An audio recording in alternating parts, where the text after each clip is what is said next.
Hello students, today we will study the age of industrialization class 10th. This is the second part or last part of this video or this chapter. In this video we will cover from the industrialization in the colonies. Industrialization in the colonies इसके आगे से हम लोग पढ़ेंगे.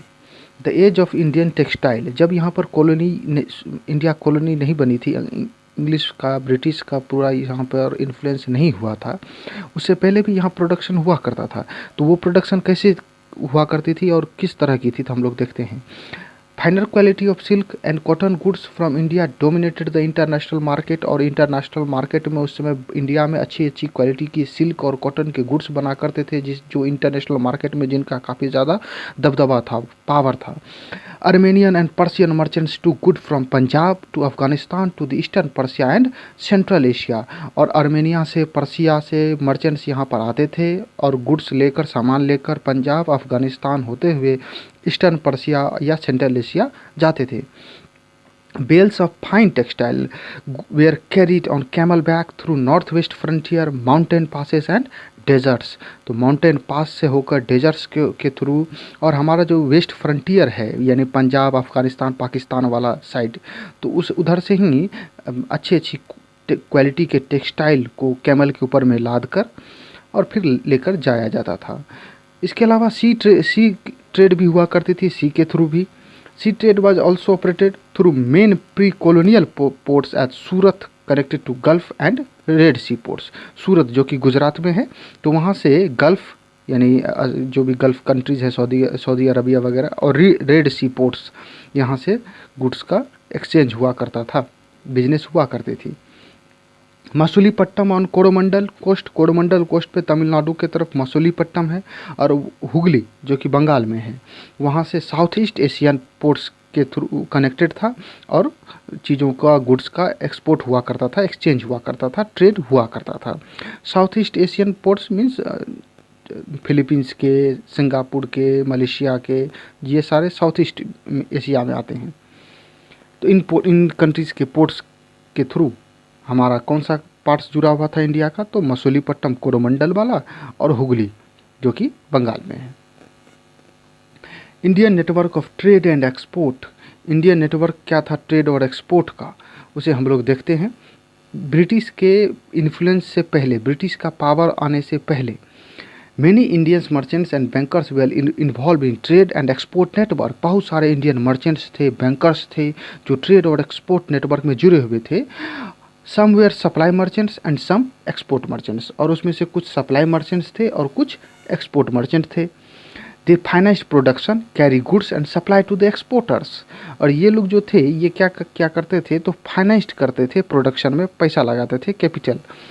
Carry goods and supply to the exporter. और exporter जो बाहर भेजेंगे, फॉरेन कंट्रीज़ में भेजेंगे गुड्स को, उन्हें सप्लाई किया करते थे. Supply merchants link to the port towns to the inland region. जो सप्लाई मर्चेंट्स था वो पोर्ट टाउन से इनलैंड रीजन यानी कंट्री के भीतर के रीजन को जोड़ने का काम करता था. इनलैंड रीजन से गुड्स को लेता था, प्रोडक्ट गुड्स को लेता था और उसे लाकर पोर्ट टाउन पर एक्सपोर्टर को दे दिया करता था. They give advances to the weavers, collect cloths and supply to the ports. और ये जो सप्लाई मर्चेंट्स थे, ये एडवांस दिया करते थे वेवर्स को, उनसे कपड़े कलेक्ट करते थे और फिर उन्हें पोर्ट्स तक सप्लाई करते थे. एट द पोर्ट पे बड़े सीपर्स, बड़े बड़े जो सीपर्स हुआ करते थे, जो शिप के थ्रू, कंसाइनमेंट्स के थ्रू भेजा करते थे दूसरे कंट्री में. तो at the port big shippers and export merchants had brokers. तो इन लोगों के पास ब्रोकर हुआ करता था जो नेगोशिएट करते थे प्राइस को and bought goods from the supply merchants. और सप्लाई मर्चेंट्स अलग अलग जगहों से गुड्स लेकर आ रहे हैं, यहाँ पर ब्रोकर्स, सभी के अपने अपने ब्रोकर्स हैं, वो नेगोशिएट कर रहे हैं प्राइस को कि कितना दाम होना चाहिए, इसका बोलियाँ लग रही है. और फिर इसके बाद खरीद कर जो शिपर हुआ करते थे या एक्सपोर्ट मर्चेंट हुआ करते थे, वो उन्हें शिपिंग कंसाइनमेंट के थ्रू दूसरे देशों में भेज दिया करते थे. But by the 1750s Indian merchants begin losing their control on trade network. लेकिन 1750s तक आते आते इंडियन मर्चेंट का जो कंट्रोल था बिजनेस के ऊपर में, ट्रेड नेटवर्क के ऊपर में, वो धीरे धीरे कमज़ोर होने लगा.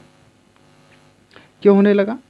क्योंकि आ चुका था एंट्री ऑफ यूरोपियन कंपनीज़. तो यूरोपियन कंपनीज़ यहाँ पर आ चुकी थी और यूरोपियन कंपनीज़ धीरे धीरे पावर गेन करने लगी. Got different concession from local courts. जो लोकल कोर्ट्स थे, किंग के कोर्ट थे, खास करके उस समय तो मुगल्स थे और कुछ राजपूत डायनेस्टी वगैरह थी, तो इन लोगों से, इन राजाओं से ये कंसेशन ले लिया करते थे। And monopoly right to trade, और ट्रेड करने का monopoly right. All ports of Surat and Hooghly through which local merchants operated declined and export from these ports reduced। और जो पुराने पोर्ट्स थे सूरत के, हुगली के, और हमने मसूलीपट्टनम भी पढ़ा था कोरोमंडल कोस्ट पे, तो इसके थ्रू लोकल मर्चेंट्स ऑपरेट क्या करते थे, अब यहाँ पे से एक्सपोर्ट होना धीरे धीरे कम हो गया, डिक्लाइन हो गया।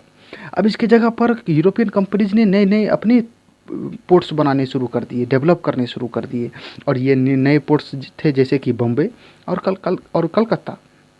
And these where controlled by European companies. The credit that financed earlier trade now became reducing and local bankers went bankrupt. और जो क्रेडिट जिसके थ्रू पहले फाइनेंस किया जाता था, उधार दिया जाता था, जिसके थ्रू बिजनेस हुआ करती थी, अब वो धीरे धीरे कम होने लगी। लोग फाइनेंस नहीं करते थे, क्रेडिट नहीं देते थे, और लोकल बैंकर्स भी धीरे धीरे क्या होने लगे, बैंकरप्ट हो गए।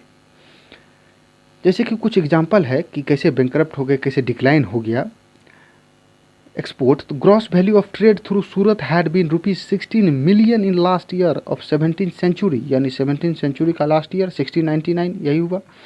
तो इस समय 16 मिलियन रुपीज़ का एक्सपोर्ट हुआ करता था सूरत पोर्ट से, जबकि ₹3 मिलियन हो गया इन 1740s। तो आने वाले 40 ईयर्स या 41 ईयर्स में आते आते वो 3 मिलियन घट गया एक्सपोर्ट। तो सूरत से अब एक्सपोर्ट होना कम हो गया, क्योंकि अंग्रेज़ों ने अब अपने नए नए पोर्ट्स बना लिए थे, और उसी के थ्रू वो एक्सपोर्ट होने का काम होता था। और इनका मोनोपोली राइट भी मिल चुका था ट्रेड करने का, किंग से, कोर्ट से इनको बहुत सारे कंसेशंस मिल चुके थे। तो अब ज़्यादातर बिजनेस के ऊपर में किनका कंट्रोल होने लगा था, धीरे धीरे यूरोपियन कंपनीज़ का। Many old trading houses collapsed. बहुत सारे पुराने जो ट्रेडिंग हाउसेस थे, बिजनेसमैन्स लोग थे, तो वो सारे ख़त्म होने लगे, कोलैप्स होने लगे। बट वो वांटेड टू सर्वाइव। लेकिन अगर किसी को काम करना है, अगर किसी को सर्वाइव करना है, बिजनेस करना है, had to operate in the network of European companies, तो उसे यूरोपियन कंपनीज के बनाए हुए नेटवर्क के अंदर में काम करना होगा, उसके अनुसार काम करना होगा। The English factory at Surat a 17th century drawing. ये 17th सेंचुरी का ड्राइंग है, और एक इंग्लिश फैक्ट्री सूरत का ये पिक्चर है, आप देख सकते हैं। Control of east India company over trade. अब ईस्ट इंडिया कंपनी ट्रेड के ऊपर में कंट्रोल करना शुरू की है, और आगे कुछ स्टेप्स लेते हैं कंट्रोल करने के लिए, तो हम वो भी पढ़ेंगे। East India Company had found it difficult to insure a regular supply of goods for export. और जब ईस्ट इंडिया कंपनी यहाँ पर आई, और तो उसने देखा कि यहाँ पर काफ़ी ज़्यादा डिफ़िकल्टी है रेगुलर सप्लाई गुड्स का एक्सपोर्ट करने के लिए। क्यों? Because it had compete with French, Dutch, Portuguese and local traders to collect woven clothes। क्योंकि इन्हें बुने हुए कपड़े के लिए कंपटीशन करना पड़ता था, क्योंकि उस समय बहुत सारे दूसरे कंट्रीज़ के भी तो यहाँ पर थे, फ्रेंच भी थे इंडिया में, डच भी थे, पुर्तगीज़ भी थे, ये लोग भी अपने अपने बिजनेस कर रहे थे। तो कंपटीशन काफ़ी ज़्यादा था, और इसके अलावा लोकल ट्रेडर्स तो थे ही। तो जो बुने हुए कपड़े मिलते थे वेवर्स के द्वारा, तो उसको लिए काफ़ी ज़्यादा कंपटीशन करना पड़ता था। The weaver and supply merchants could bargain and sell the products to the best buyer. क्योंकि खरीदने वाले बहुत लोग हैं, फ्रेंच भी हैं, डच भी हैं, पुर्तगीज़ भी हैं, और इधर ब्रिटेन का ईस्ट इंडिया कंपनी भी है, लोकल ट्रेडर्स भी हैं। तो जो वेवर्स हैं या सप्लाई मर्चेंट्स हैं, ये बार्गेनिंग करने का काम करते थे, बार्गेन करते थे, और जो अच्छे बायर्स होते थे, जो ज़्यादा से ज़्यादा पैसा देते थे, उन्हीं को ये सामान बेचा करते थे। When east India company control political power. जब ईस्ट इंडिया कंपनी ने धीरे धीरे पॉलिटिकल पावर कंट्रोल करना शुरू किया, सबसे पहले बैटल ऑफ प्लासी हुई, उसमें जीता, फिर बक्सर की लड़ाई हुई, बैटल ऑफ बक्सर, फिर उसे जीता। तो धीरे धीरे पूरे ईस्ट इंडिया कंपनी ने पॉलिटिकल पावर कंट्रोल करना शुरू कर दिया। Then it started monopoly right to trade through series of steps. तो इसके बाद इसने बहुत सारे सीरीज ऑफ स्टेप्स लिए, बहुत सारे ऐसे कदम उठाए जिससे कि मोनोपोली राइट इन्हीं को मिले, केवल और केवल ईस्ट इंडिया कंपनी को मिले ट्रेड करने के लिए। They developed a system of management. इन लोगों ने एक ऐसा सिस्टम ऑफ मैनेजमेंट बनाया एंड कंट्रोल, और ऐसा कंट्रोल किया दैट कुड एलिमिनेट कंपटीशन, कि इससे कंपटीशन ख़त्म हो जाए। जो कंपटीशन थी फ्रेंच, डच, पुर्तगीज और लोकल ट्रेडर्स के साथ, वो ख़त्म हो जाए। कंट्रोल करने लगे ये कॉस्ट को, इंश्योर करने लगे regular supply of cotton, and silk goods, silk के बने हुए गुड्स और कॉटन के गुड्स, सामान, कपड़े, ये इन्हें रेगुलर मिलते रहे, ऐसी व्यवस्था, ऐसे अरेंजमेंट, मैनेजमेंट करने लगा ईस्ट इंडिया कंपनी। और ये कैसे किया? तो थ्रू सीरीज ऑफ स्टेप्स, बहुत सारे ऐसे स्टेप्स लिए धीरे धीरे धीरे करके। तो कौन कौन से स्टेप्स लिए हैं हम लोग देखते हैं। Steps to control over trade by company. Company का यानी company means East India Company, इसका कंट्रोल हो ट्रेड के ऊपर में, इसके लिए क्या क्या स्टेप्स लिए हैं? तो 2 स्टेप्स हैं मेन। पहला है थ्रू गोमस्थास, गोमस्थास का recruitment. The company establish direct control over the weavers bye eliminating the existing traders and brokers. जो बीच में ट्रेडर्स थे, ब्रोकर्स थे, सप्लाई मर्चेंट्स वगैरह थे, उन सबको ख़त्म करके अपना खुद का एक पेड सर्वेंट इस्टेब्लिश कर दिया, रिक्रूट कर दिया ईस्ट इंडिया कंपनी ने, जिसे हम क्या कहते हैं? गोमस्थास। टू सुपरवाइज वेवर्स, वेवर्स को सुपरवाइज करने के लिए, सप्लाई को कलेक्ट करने के लिए, examine the quality of cloth, cloth जो मिल रहा है वेवर्स का वो अच्छी क्वालिटी का है या नहीं है, ये एग्जामिन करने के लिए किसे रिक्रूटमेंट किया? तो गोमस्थास को। और दूसरा स्टेप लिया through a system of advance. Company weaver were given loans to purchase the raw materials. Raw materials खरीदने के लिए कंपनी के जो कंपनी वेवर्स को लोन दिया करता था, एडवांस दे दिया करता था। दोज हु टुक लोन्स, और जो लोन ले लिए कंपनी से, ईस्ट इंडिया कंपनी से, जिस वेवर ने ले लिया, had to hand over the cloth they produce to the gomasthas. तो उन्हें गोमस्थास को ही अपना कपड़ा, बनाया हुआ कपड़ा हैंड ओवर करना पड़ता था। And couldn't sell to the other trader, और दूसरे ट्रेडर को ये लोग नहीं बेच सकते थे।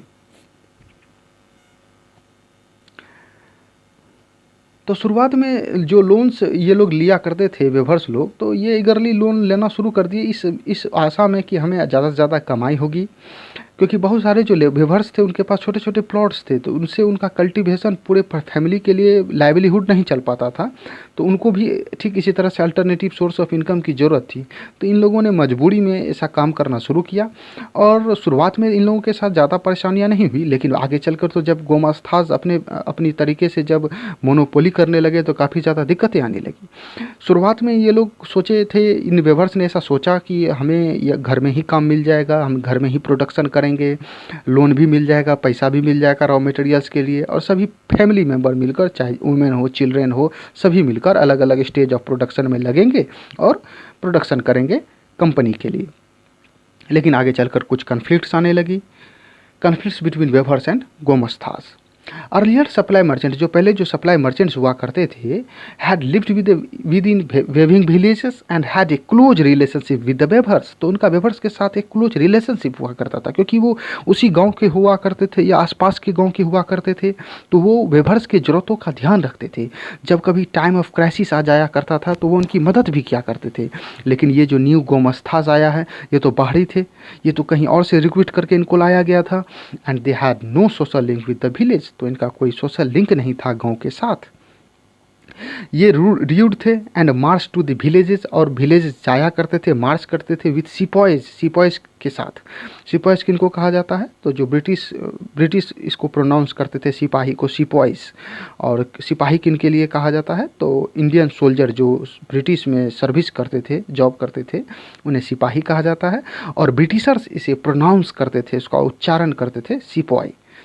तो सिपाही के साथ ये गोमस्थास गांव जाया करते थे प्यून्स के साथ, और पनिश करते थे वेवर्स को, ऐसे बुनने वाले को, बुनकर को, जिनसे देरी हो जाती थी सप्लाई देने में, और उन्हें पीटा भी करते थे एंड फ्लजिंग, और उसे कोड़े से मारते भी थे। Weavers couldn't bargain for price and sell to the other buyers। जो वेवर्स है वो बार्गेन नहीं कर सकते थे प्राइस के लिए, और ना ही किसी दूसरे बायर्स को बेच सकते थे। Weavers got very low price from the company and they bounded by loans to the company.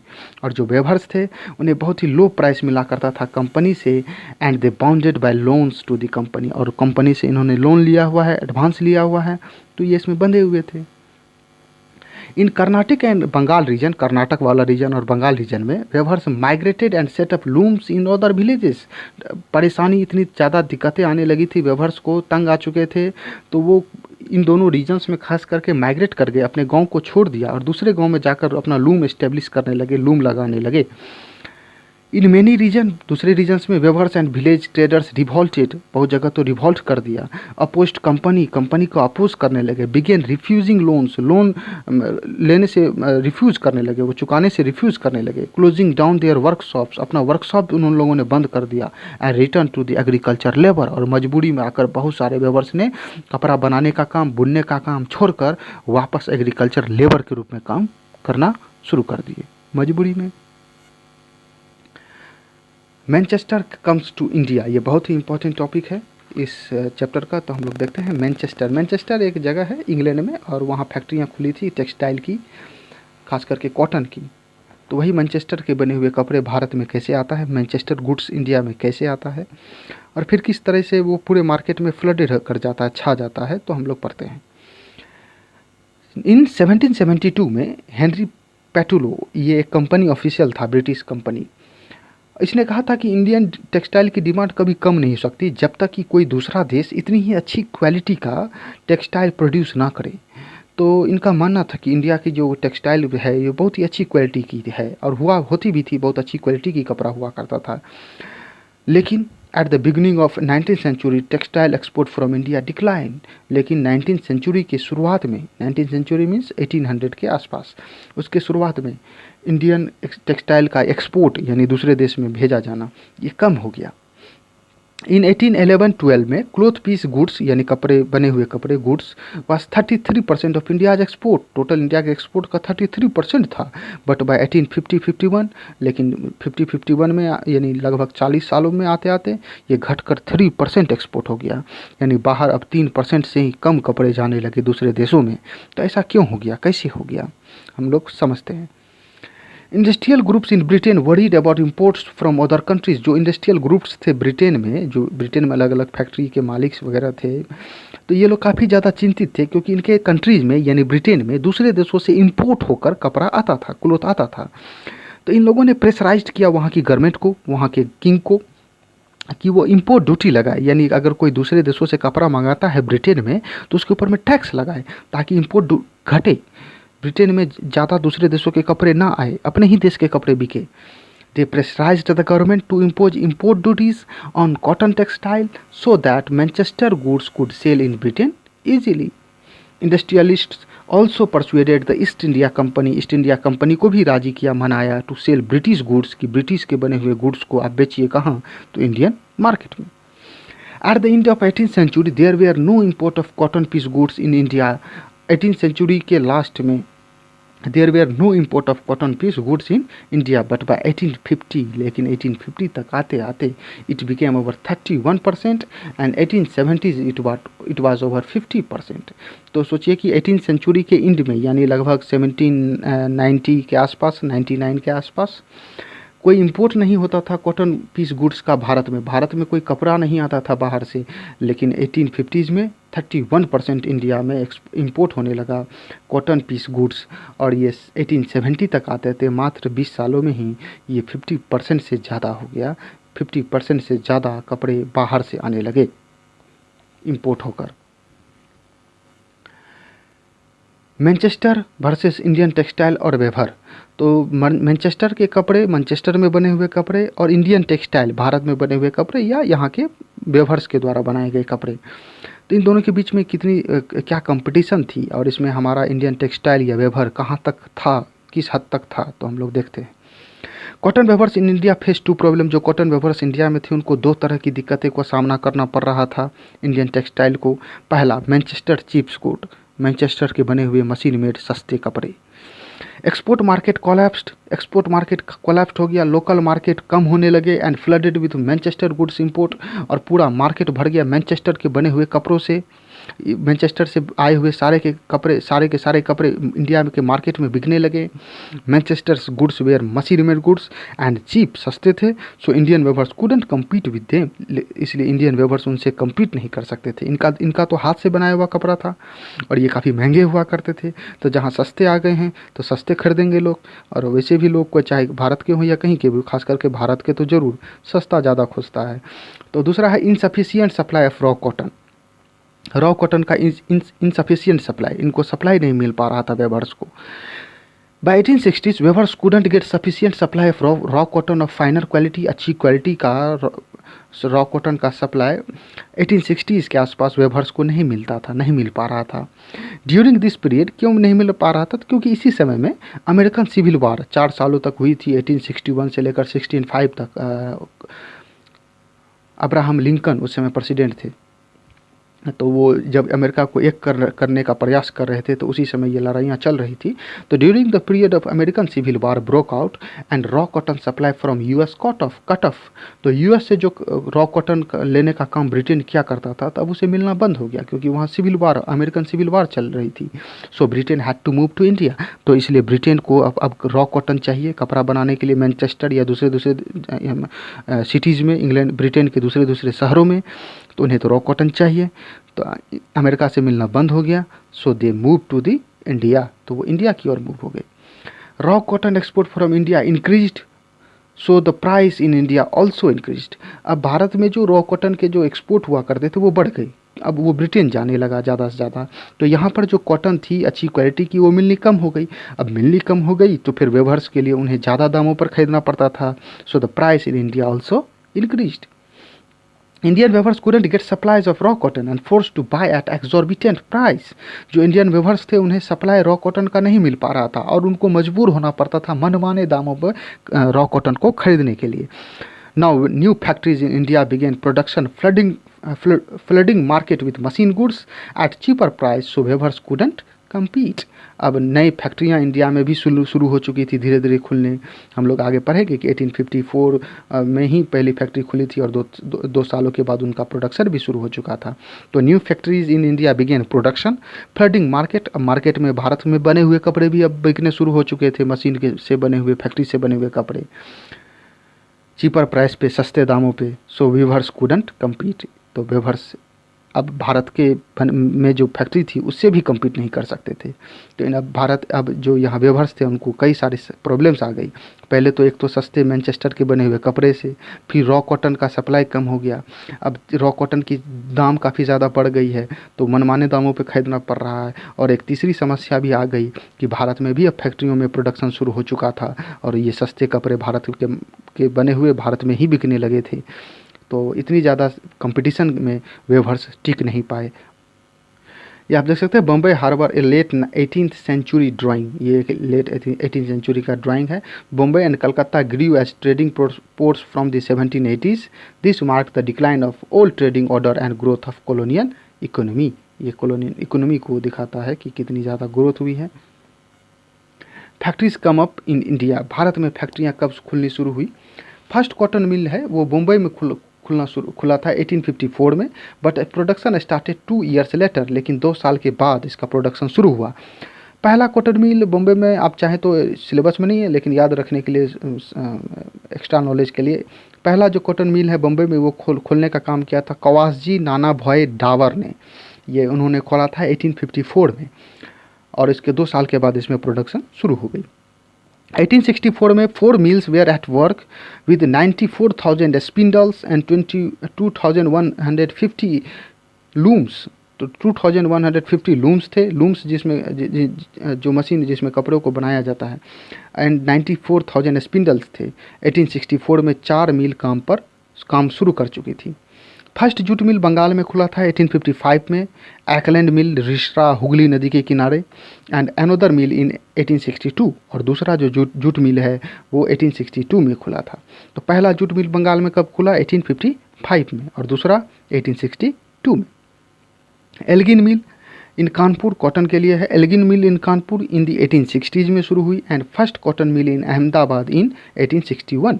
और 1 साल के बाद 1 years लेटर, 1 साल के बाद अहमदाबाद में पहला कॉटन मिल खुला 1861 में। By 1874 first spinning and weaving mill in Madras, और 1874 तक आते आते पहला स्पिनिंग और वेविंग मिल मद्रास में भी खुल चुका था। The early entrepreneurs. From the late 18th century, British used to export opium to China and took tea from China to England। Late 18th century में ब्रिटिश क्या करते थे? तो एक्सपोर्ट करते थे ओपियम। ओपियम मीन्स अफीम। तो वो चाइना को अफीम देते थे ब्रिटिश, और उससे बदले में चाय लेते थे, और चाय लेकर वो इंग्लैंड भेज दिया करते थे। तो ब्रिटेन का मेन जो एक्सपोर्ट था चाइना के साथ ट्रेड था वो ओपियम एंड टी का था। ब्रिटिश उसको ओपियम देते थे, अफीम देते थे और बदले में चाय लिया करते थे।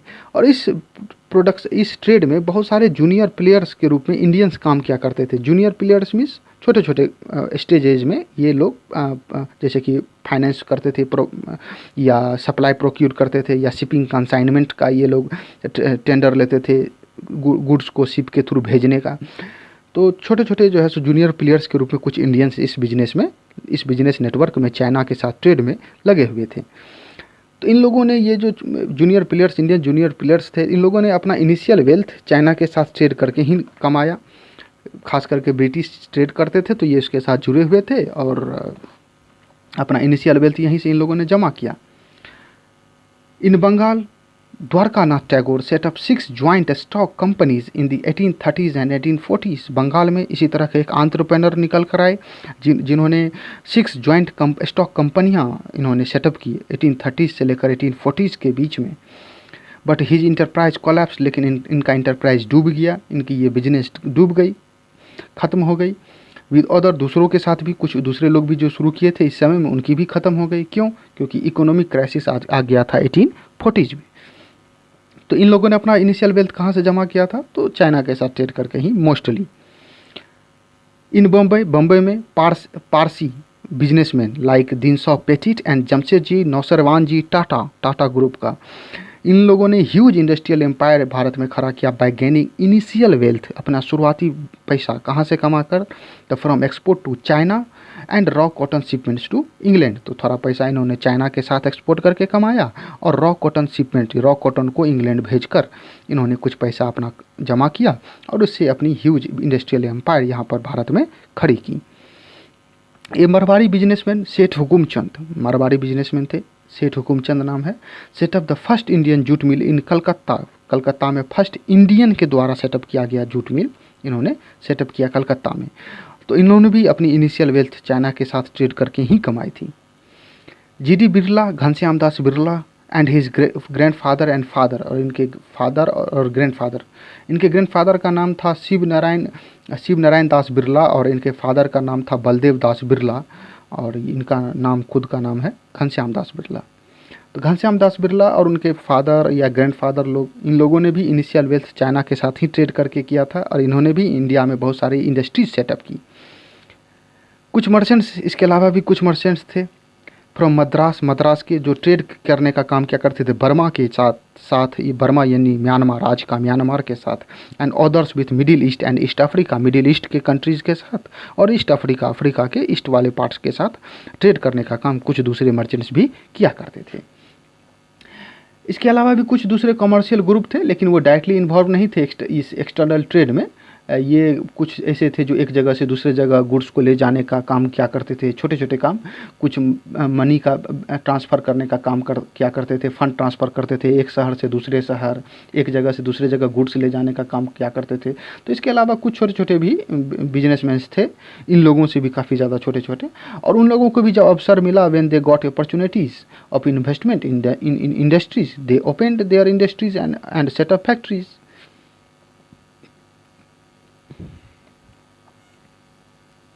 तो यहाँ पर आप देख सकते हैं द्वारकानाथ टैगोर, यहाँ पे है partners enterprise J N Tata, R D Tata, sir R J Tata, sir D J Tata, तो ये सभी लोग हैं। इन 1912 ईस्वी में 1912 में J N Tata set up the first iron and steel work in India at Jamshedpur. तो जमशेदपुर में 1912 में जे एन टाटा, जमशेद जी नौसरवान जी टाटा, इन्होंने पहला iron and steel works India में सेटअप किया जमशेदपुर में। Started much later than textile, और ये टेक्सटाइल के बाद इन्होंने शुरू किया था, पहले इनका बिजनेस टेक्सटाइल का ही था। अब तो टाटा के बहुत सारे बिजनेस हो चुके हैं, बहुत तरह तरह के दिखते हैं, हम आगे देखेंगे।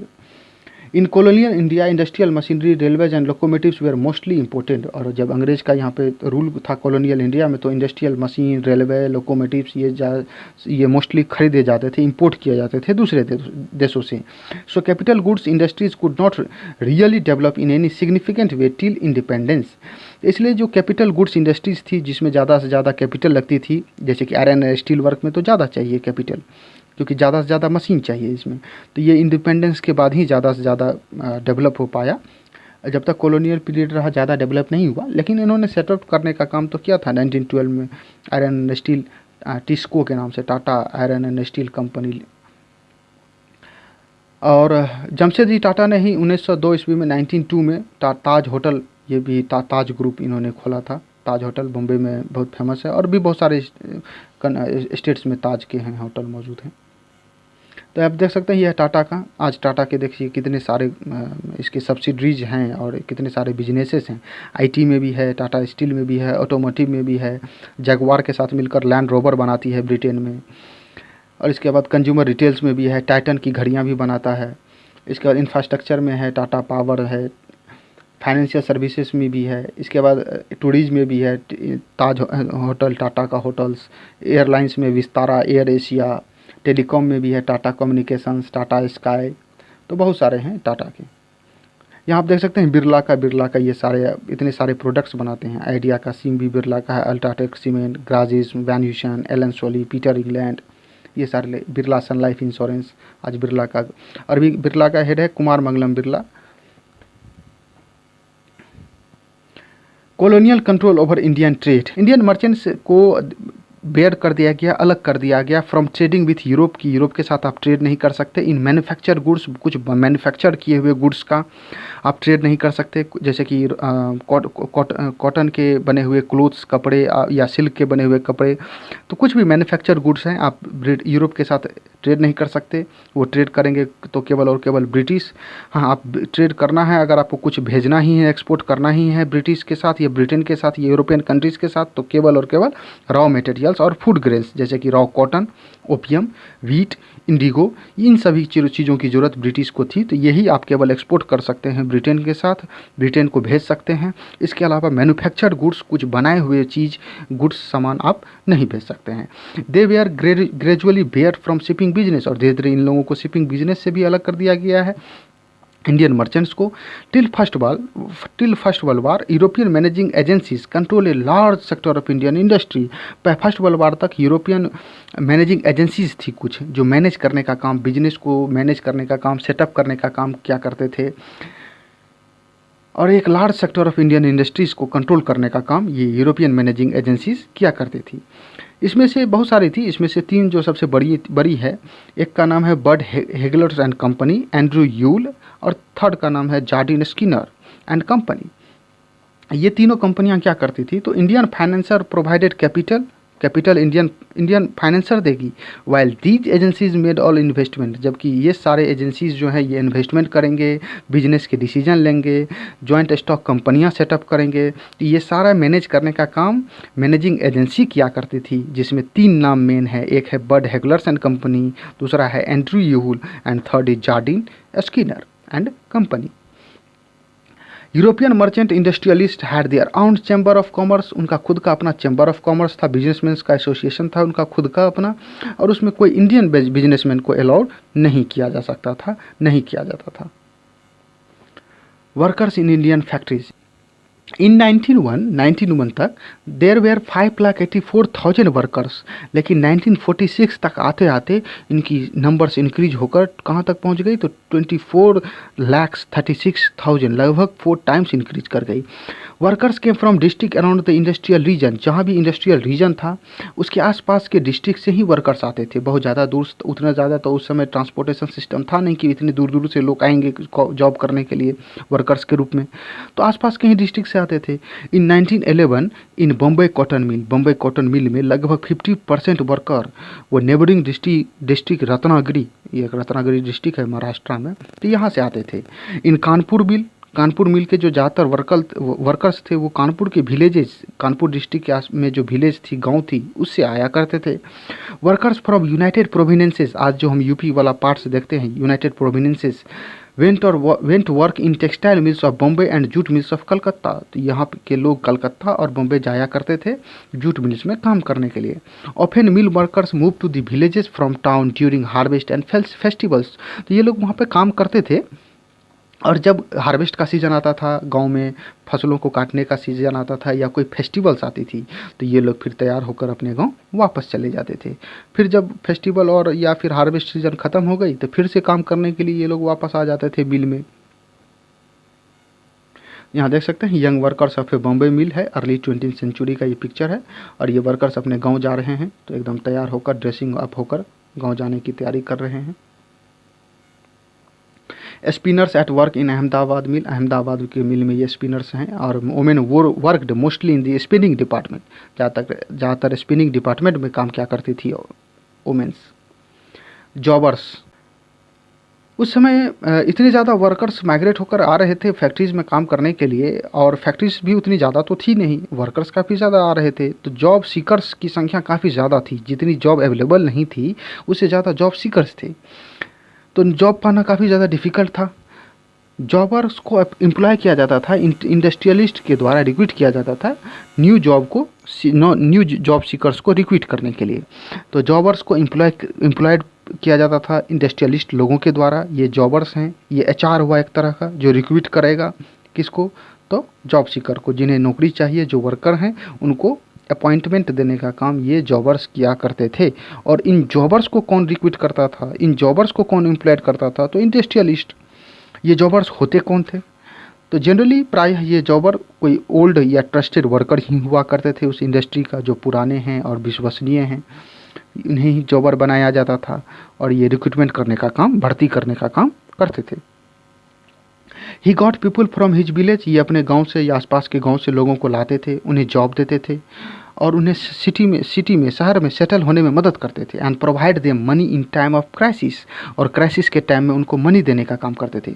दस a jobber became a person with authority and power, और धीरे धीरे इन जॉबर की अथॉरिटी पावर बढ़ती चली गई, क्योंकि ये नौकरी देने वाले लोग हैं और इतनी ज़्यादा जो है सो लोगों को मदद भी किया करते थे।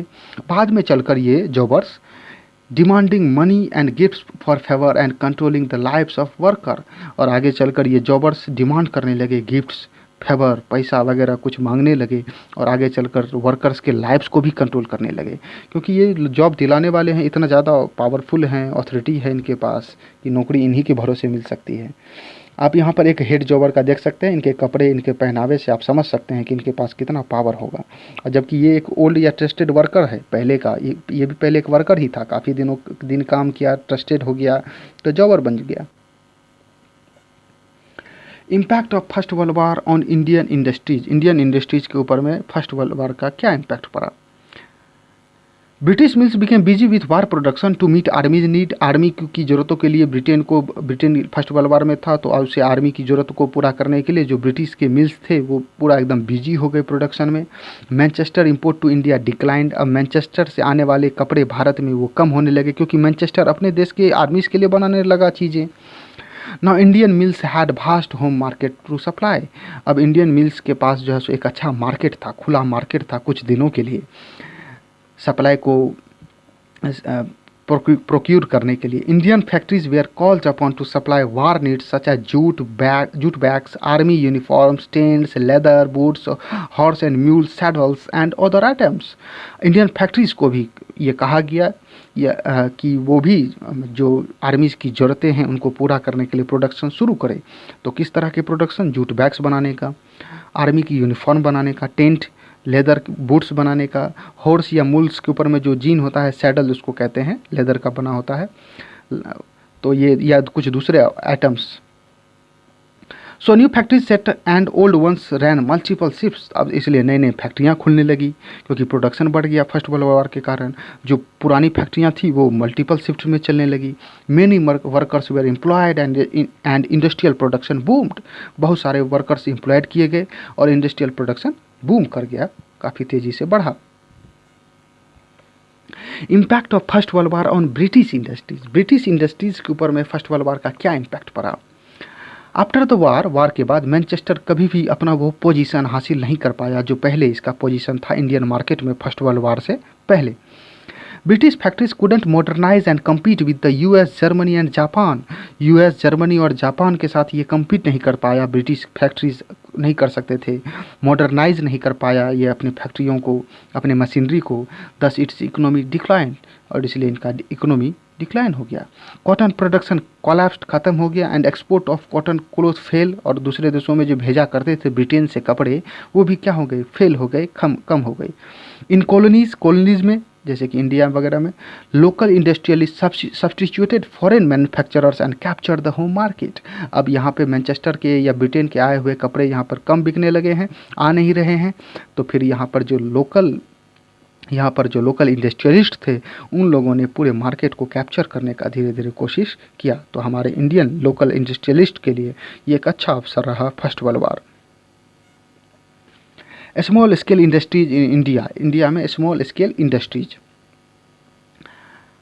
After first world war industries grew, industries तो बढ़ी हमने देखा, but large industries were only in some regions of India. लेकिन जो बड़ी बड़ी इंडस्ट्रियाँ थी, फैक्ट्रियाँ थी, ये पूरे भारत में तो नहीं फैली हुई थी, कुछ ही इलाके तक, कुछ ही रीजन तक ये सीमित थी। इन 1911 की बात है, फर्स्ट वर्ल्ड वार के आसपास की बात है, कुछ दिन पहले की बात है। About 60% were in Bengal and Bombay. और जितने भी बड़े फैक्ट्रियाँ थी, लार्ज फैक्ट्रियाँ थी, उनमें से 67%, लगभग 70% के आसपास केवल 2 ही रीजन, बंगाल और बॉम्बे में थी। ओवर द रेस्ट, और दूसरे रीजन में स्मॉल स्केल इंडस्ट्रीज, छोटे पैमाने पर स्मॉल स्केल इंडस्ट्रीज चला करते थे और इन्हीं का दबदबा था। इन 1911 की ही बात है, ओनली 5%, 5%, और 1931 तक आते आते 10%, यानी 10% labour were in registered factory, जो फैक्ट्री रजिस्टर्ड हैं, बहुत बड़े बड़े फैक्ट्रियाँ जो रजिस्टर्ड हैं गवर्नमेंट के पास, उसमें मात्र 5 से 10% वर्कर ही काम कर रहे हैं टोटल वर्कफोर्स का। रेस्ट कहाँ काम कर रहे हैं? तो rest of the labour were working in small workshops and domestic units. और दूसरे जो वर्कर, रेस्ट बचे हुए वर्कर हैं, वो स्मॉल वर्कशॉप्स में, डोमेस्टिक यूनिट्स में काम करते हैं, जो ज़्यादातर, जो सामान्यतः बाइलेंस में हुआ करते थे, गलियों में हुआ करते थे, जो छोटी छोटी फैक्ट्रियाँ डोमेस्टिक यूनिट्स में चला करती थी, तो उनमें ज़्यादातर वर्कर काम किया करते थे। मात्र 5 से 10% ही वर्कर, 1911 में 5% और 1931 में 10% लेबर रजिस्टर्ड फैक्ट्री में काम किया करते थे। In the 17th century handloom cloth production expanded almost triple between 1900 and 1940। 20th century में 1900 और 1940 ही 20th सेंचुरी ही है, हैंडलूम क्लॉथ प्रोडक्शन एक्सपेंड किया, बढ़ा और लगभग ट्रिपल हो गया। 1900 से लेकर 1940 के बीच में 40 सालों में 3 गुना हो गया। ये 3 गुना कैसे हो गया, क्यों हो गया, तो हम लोग देखते हैं।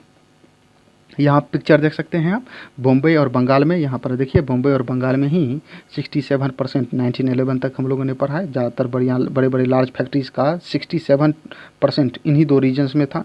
इसके अलावा कुछ यहाँ भी देख सकते हैं, पंजाब में, यूनाइटेड प्रोविंस, बिहार में भी कुछ है, सेंट्रल प्रोविंसेस में है, मद्रास में उससे थोड़ा सा ज़्यादा है, लेकिन ज़्यादातर मेन कहाँ है? बॉम्बे एंड बंगाल, यहीं पर ज़्यादा से बड़ी बड़ी फैक्ट्रियाँ हैं। तो कैसे यहाँ पे प्रोडक्शन हमने देखा कि ट्रिपल हो गया, उसके पीछे का रीज़न है स्मॉल इनोवेशंस, कुछ छोटे छोटे इनोवेशंस हुए, टेक्नोलॉजिकल चेंजेस हुए हैंडीक्राफ्ट्स में, तो इसके कारण प्रोडक्शन काफ़ी ज़्यादा इम्प्रूव किया। और ऐसा ही एक टेक्नोलॉजी था जिसका नाम है fly shuttle. New technological changes in handicrafts to improve production, जिसने प्रोडक्शन को काफ़ी ज़्यादा इम्प्रूव कर दिया। By 1920s weavers began using fly shuttle. 1920s तक आते थे वेवर्स अच्छी तरीके से फ्लाई शटल का यूज़ करने लगे लूम्स में। दैट इंक्रीज्ड प्रोडक्टिविटी पर वर्कर, प्रोडक्शन को इंक्रीज कर दिया, एंड रेड्यूस्ड लेबर डिमांड। और फ्लाई शटल्स के थ्रू अब बड़े से बड़े कपड़ों को बनाया जा सकता था और कई सारे लेबर्स के काम ये फ्लाई शटल ही कर सकता है, तो फिर लेबर की डिमांड को भी रिड्यूस कर दिया इस फ्लाई शटल ने। By 1941, over 35% of handlooms in India were fitted with fly shuttle। और 1941 तक आते थे जितने भी हैंडलूम्स थे उसमें 35% हैंडलूम्स में फ्लाई शटल फिट हो चुका था, यानी काम करना शुरू कर चुका था। कुछ रीजन्स जैसे कि त्रावणकोर, मद्रास, मैसूर, कोचीन और बंगाल, यहाँ तो 70 से लेकर 80% हैंडलूम्स में फ्लाई शटल काम कर रहे थे। फ्लाई शटल क्या होता है? एक मैकेनिकल डिवाइस है, यूज्ड फॉर वेविंग के लिए इसका यूज़ किया जाता है। Moved by ropes and police. It had horizontal threads होते हैं जिन्हें हम वेफ्ट कहते हैं, एंड वर्टिकल थ्रेड्स जिन्हें हम रैप कहते हैं। तो इससे वेवर्स ऑपरेट कर सकते थे, बड़े से बड़े लूम्स को भी चला सकते थे, बड़े से बड़े कपड़ों को बुन सकते थे। ये आप देख सकते हैं, ये है वेवर एट ए हैंडलूम और ये है फ्लाई शटल। फ्लाई शटल में यहाँ पर आप देख सकते हैं, ये है आपको हॉरिजेंटल और ये है वर्टिकल थ्रेड्स को हम लोगों ने पढ़ा है क्या कहते हैं? रैप। और हॉरिजेंटल थ्रेड्स को क्या कहते हैं? Weft, WEFT, weft. तो ये है वेफ्ट और ये है रैप। यहाँ आप देख सकते हैं इसका डिजाइन रैप, आप चाहें तो इसको ऑब्जर्व करके खुद से देख सकते हैं। हॉरिजॉन्टल है और कुछ वर्टिकल्स हैं, और यहाँ पे वूवन क्लोथ्स हैं। Diversity in weavers, कोर्सन and फाइनर varieties. तो यहाँ जो वेवर्स थे, यहाँ पे सभी वेवर्स तो एक ही तरह के कपड़े नहीं बनाते थे। कुछ अच्छी क्वालिटी के, अच्छी वैरायटी के कपड़े बनाते थे, तो कुछ कोर्सर क्वालिटी के यानी पुअर क्वालिटी के बनाया करते थे। तो कौन कौन लोग थे और इनको खरीदने वाले लोग कौन थे? Amongst weavers, some produced coarse cloth and some wove finer varieties. Coarser cloth was bought by poor, गरीब लोग ही खरीदेंगे, and its demand fluctuated regularly, और इसकी डिमांड रेगुलरली फ्लक्चुएट करते रहती थी। क्यों? क्योंकि इन टाइम ऑफ बैड हार्वेस्ट, जब बैड हार्वेस्ट आता था या फेमाइंस आती थी, तो जो पुअर्स हैं वो कपड़े खरीद नहीं सकते थे, तो इनकी डिमांड डिक्रीज कर जाती थी कोर्सर क्लोथ की। Finer varieties of cloth such as Banarasi और Baluchari saris were bought by the richer. Banarasi और बालूचरी साड़ीज खरीदे जाते थे रीचर्स लोगों के द्वारा, और ये फाइनर वैरायटी हैं कपड़े की, अच्छी क्वालिटी के कपड़े हैं, काफ़ी महंगे। And it's demand very stable, और इसका डिमांड तो स्टेबल रहेगा, क्योंकि भूखमरी का, फेमाइन का या बैड हार्वेस्ट का रिच लोगों के ऊपर में ज़्यादा इम्पैक्ट तो पड़ेगा नहीं, उसका ज़्यादा इम्पैक्ट तो पुअर के ऊपर में पड़ेंगे। तो फिर कोर्सर क्लोथ का ही डिमांड फ्लक्चुएट करेगा। जो फाइनर वैरायटी के कपड़े हैं उनका डिमांड फ्लक्चुएट नहीं करता था। Mills couldn't imitate specialised weaves. जो मिल्स थे वो स्पेशलाइज्ड वेब्स, मतलब ख़ास तरह के इंटीग्रेट डिज़ाइन के कपड़े नहीं बना सकते थे, और ये बनाया जा सकता था तो केवल और केवल हैंड से ही, हैंडक्राफ्ट से ही। जैसा कि हम लोगों ने पढ़ा था ब्रिटेन में कि लगभग 500 तरह के जो है सो हैमर्स थे, 45 तरह के एक्सेस थे, कुल्हाड़ियाँ थी, तो ये हाथ से ही बनाया जा सकता था, मशीन से तो नहीं हो सकती थी। तो ठीक इसी तरह का यहाँ भी था। Saris with woven borders or the famous lungi and the handkerchief of Madras couldn't be easily replaced by meal products. तो इसे मील प्रोडक्ट्स आसानी से रिप्लेस नहीं कर सकता था, क्योंकि इसकी डिमांड्स रिचर सेक्शंस लोगों के पास में काफ़ी ज़्यादा थी, और ये इंटीग्रेट डिज़ाइन थी। साड़ी का बॉर्डर वूवन किया हुआ, बुना हुआ, अच्छी डिज़ाइन की, या लुंगी, मद्रास का फेमस लुंगी, या हैंडकरचीफ, रुमाल मद्रास के बने हुए, ये काफ़ी ज़्यादा पॉपुलर थे, और मील के द्वारा इतने अच्छी क्वालिटी की, इतनी अच्छी डिज़ाइन की, स्पेशलाइज्ड डिज़ाइन की नहीं बनाई जा सकती थी। अब हम लोग पढ़ते हैं एडवर्टाइजमेंट ऑफ गुड्स। तो यहाँ पे जो अलग अलग तरह के मैनचेस्टर के बने हुए कपड़े आ रहे थे, इंडियन टेक्सटाइल के भी बने हुए कुछ कपड़े थे, यहाँ पे गुड्स थे, सामान थी जो बेची जा रही थी। तो उनका एडवर्टाइजमेंट किस तरीके से किया जाता था, प्रचार किस तरह से होता था। Advertisement make products appear desirable and necessary. ये बात तो सच है कि एडवर्टाइजमेंट किसी भी प्रोडक्ट्स को डिजायरेबल और नेसेसरी बना देता है। ये प्रचार इसलिए ही किया जाता है कि लोग उसको देखें और लोग उसको पसंद करें, और लोगों को उसको अपनी ज़रूरतें उसमें नज़र आएँ कि हमारी ज़रूरतों को पूरा हो सकता है इन चीज़ों के द्वारा। तो एडवर्टाइजमेंट इसीलिए किया जाता है कि लोग समझे और उस अपनी लोगों की ज़रूरतों को दिखाई जाए एडवर्टाइजमेंट के through. They try to shape the minds of people and create new needs. और ये लोगों की एडवर्टाइजमेंट जो होती है ये लोगों के माइंड को, पीपल के माइंड को शेप देने का काम करता है प्रचार। इसलिए हम देखते हैं कि टीवी में, फिर इसके बाद सड़कों पे जहाँ तहाँ देखेंगे होर्डिंग लगे होते हैं एडवर्टाइजमेंट के सभी जगह। तो क्यों होते हैं? ताकि ज़्यादा से ज़्यादा लोग उसको देखें, तो उनका दिमाग, उनका माइंड एक शेप में आए, और वो अपनी ज़रूरतों को क्रिएट कर सके, वो समझे कि हमें इसकी ज़रूरत है और हम इसका यूज़ करना चाहिए। When Manchester industrialists began selling cloth in India, they put label on cloth bundles to make the place of manufacturer, quality and name of company familiar to the buyers. और जब मैनचेस्टर इंडस्ट्रियलिस्ट लोगों ने भारत में कपड़े बेचना शुरू किया, तो ये लोग लेबल लगा देते थे कपड़ों के बंडल्स के ऊपर में, जिसके ऊपर में कि प्लेस ऑफ मैन्युफैक्चर लिखा के बारे में होता था कि ये मैन्युफैक्चर कहाँ हुआ है, इसकी क्वालिटी अच्छी है, नेम ऑफ कंपनी का नाम क्या है, फैमिलियर टू दी बायर्स, जो बायर्स हैं इससे फैमिलियर हो सके, इसके लिए उसके आगे अपना लेबल लगा देते थे गुड बंडल के ऊपर में। जब बायर्स देखते थे कि मेड इन मैनचेस्टर बोल्ड में लिखा हुआ है, तो they feel confident about buying it, तो वो कॉन्फिडेंट हो जाते थे कि ये अच्छी क्वालिटी का ही होगा। Images of God and goddesses appeared on the label also. Label के ऊपर में केवल टेक्स्ट ही नहीं होते थे, कुछ पिक्चर्स भी होते थे, इमेजेस भी होते थे, जिसमें कि गॉड और गॉडेसेस के पिक्चर्स अपीयर रहते थे। It resembled as if god gave divine approval to the goods being sold. और ये ऐसा प्रतीत होता था या ऐसा दिखाने का कोशिश किया जाता था इस पिक्चर्स के थ्रू, सामान के ऊपर में अगर भगवान के पिक्चर हैं, कि भगवान ने, गॉड्स ने ये आदेश दिया है, अप्रूवल दिया है कि चीज़ों को बेचने के लिए। The images of Krishna and Saraswati on goods intended to make the foreign manufacturer familiar to Indian people. जो फॉरेन मैन्युफैक्चरर होते थे वो भी अपने गुड्स के ऊपर में, सामान के ऊपर में लॉर्ड कृष्णा या सरस्वती की पिक्चर या इमेज लगाया करते थे, ताकि जो इंडियन पीपल हो वो फैमिलियर हो सके, उनको लगे कि ये हमारे ही देश में बने हुए हैं। ये तो ट्रिक है, जो यूरोपियन कंट्रीज़ है ये ऐसा ट्रिक हमेशा से करते आए हैं, अभी भी करते हैं, कि वो जिस देश में जाते हैं उसी देश के नाम के साथ अपनी कंपनी का नाम रख लेते हैं। जैसे कि हमारे देश में एक कंपनी है हिंदुस्तान यूनिलीवर लिमिटेड, तो ये एक्चुअली में यूनिलीवर इस कंपनी का नाम है, लेकिन हिंदुस्तान में है तो हिंदुस्तान यूनिलीवर लिमिटेड। और आप जितने भी प्रोडक्ट्स देखते हैं, चाहे लाइफबॉय है, लक्स हो, जितने भी हैं सारे के सारे हिंदुस्तान यूनिलीवर की ही हैं। तो ये पहले भी हुआ करती थी, लॉर्ड कृष्णा और सरस्वती की इमेज लगा दिया करते थे फॉरेन मैन्युफैक्चरर भी, ताकि लोग देखें और इंडियन पीपल और उससे फेमिलियर हो सके, उनको लगे कि ये हमारे ही देश के हैं। यहाँ देख सकते हैं gripe water calendar of 1928 by M Dhurandhar, इसमें भगवान कृष्णा का है। बेबी प्रोडक्ट्स के लिए इसका यूज़ किया गया है। यहाँ पर दो पिक्चर है, यहाँ पर देख सकते हैं Manchester labours early 20th century. पहला है images of numerous Indian gods and goddess Kartik, Lakshmi, Saraswati are shown in imported cloth labels approving the quality of product been marketed, की इसकी क्वालिटी बहुत अच्छी होगी। दूसरा है Maharaja Ranjit Singh on Manchester label, और महाराजा रंजीत सिंह का ही मैनचेस्टर के बने हुए कपड़े के ऊपर में इनका लेबल लगा हुआ है, पिक्चर लगा हुआ है। और हिस्टोरिक फिगर या जो नवाब्स, किंग्स वगैरह हुआ करते थे, उनका ये लगाया जाता था पिक्चर, ताकि लोग रिस्पेक्ट के थ्रू, है ना, इस प्रोडक्ट को खरीदे। Manufacturers started printing calendars to popularise their product. अपने प्रोडक्ट को पॉपुलराइज करने के लिए मैन्युफैक्चरर्स धीरे धीरे कैलेंडर छापना शुरू कर दिए, क्योंकि टेक्स्ट बहुत लोग पढ़ नहीं सकते ना, भारत में तो बहुत लोग उस समय इलिटरेट थे, तो वो टेक्स्ट को पढ़ नहीं सकते, लिखे हुए चीज़ों को पढ़ नहीं सकते, तो उसके जगह कैलेंडर अब छापना शुरू कर दिया मैन्युफैक्चरर्स ने भारत में।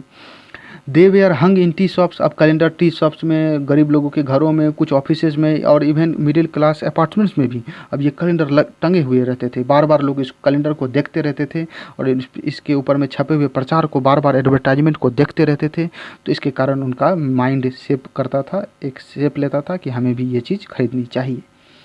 Figures of important personages of emperors, nawabs, इनका भी पिक्चर डेकोरेट किया जाता था, किंग वगैरह का पिक्चर डेकोरेट किया जाता था। और इसका साफ मैसेज था, ऐसे पिक्चर्स को प्रिंट करने का एक ही मकसद था कि if you respect the royal figure, कि अगर आप रॉयल फिगर को, किंग को, नवाब को रिस्पेक्ट करते हैं तो आपको इस प्रोडक्ट को भी रिस्पेक्ट करना चाहिए और आपको ये खरीदना चाहिए। When it was used by Kings और प्रोड्यूस्ड बाय रॉयल कमांड, जब इसका इस्तेमाल, इस प्रोडक्ट का इस्तेमाल यूज किंग कर सकता है, राजा कर सकता है, इसका इस्तेमाल कर सकता है, और रॉयल आदेश के कारण ही, राजा के आदेश से ही ये प्रोडक्ट बना है, तो फिर इसकी क्वालिटी पे आपको शक नहीं होना चाहिए, इसकी क्वालिटी पे आपको क्वेश्चन नहीं करना चाहिए, ये अच्छे ही होंगे। Indian manufacturers advertised Indian nationalist message that if you care the nation then buy the products that Indians produce। जो इंडियन मैन्युफैक्चरर थे, जो इंडियन भारत के जो मैन्युफैक्चरर्स थे, इन लोगों ने भी एडवर्टाइजमेंट करने का काम शुरू किया और ये लोग नेशनलिस्ट मैसेज छापने का काम शुरू किए। नेशनलिस्ट, राष्ट्रवादी मैसेज छापते थे कि इनका भी एक ही मकसद था कि अगर आप नेशन से प्यार करते हैं, अगर आप नेशन का केयर करते हैं, इस देश का भला चाहते हैं, तो आपको इंडियन के द्वारा प्रोड्यूस गुड्स को ही खरीदना चाहिए, प्रोडक्ट्स को ही खरीदना चाहिए। और इस तरह से नेशनलिस्ट मैसेज, स्वदेशी का, ये पूरे भारत में धीरे धीरे फैलने लगा। आप देख सकते हैं सनलाइट का है, सनलाइट शॉप का कैलेंडर है 1934 का। यहाँ भगवान विष्णु है ना, god Vishnu is shown bringing sunlight from across the sky, sky से आ रहे हैं सनलाइट साबुन लेकर, पता नहीं कैसे। And Indian mill cloth label है ये, और इसमें goddess is shown offering cloth produced in an Ahmedabad mill and asking people to use things made in India. ये अहमदाबाद में बने हुए कपड़े ये प्रचार कर रही है ये गॉडेस, और लोगों को कह रही है कि भारत में बने हुए कपड़े ही खरीदना चाहिए। यहाँ देखिए नीचे में गुजराती में लिखा भी हुआ है हिंदुस्तानमा बेनेलो माल, ऐसा करके, तो देख सकते हैं यहाँ पर। So thank you for the watching. और आगे हम कुछ वीडियो हिस्ट्री में जब सारे चैप्टर्स ख़त्म हो जाएंगे हिस्ट्री के, तो फिर हम रिवीजन वीडियोस भी बनाएंगे और बीच बीच में, ताकि आपका रिवीजन होता रहे। और आगे चलकर हम कुछ ऑब्जेक्टिव्स, क्वेश्चंस, नोट्स, तो ये भी हम प्रोवाइड करने का कोशिश करते रहेंगे। So again thank you for the watching.